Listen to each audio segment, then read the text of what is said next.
Hi guys, welcome back to our channel How to Guide.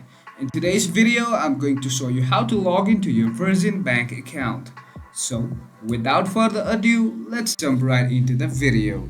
Firstly, open your default browser, search Virgin Bank login. You'll find My Virgin Money, just click here. Now, as you can see, you're already redirected to the login portal. You just simply have to enter your credentials, that includes your username or customer name and your password.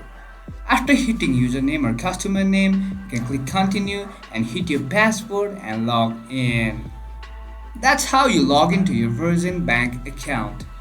That's it for today guys. If you find this video helpful, then don't forget to give thumbs up, comments and feedbacks will be appreciated. Subscribe to our channel and don't forget to hit the bell icon so that I can come up with new videos like this.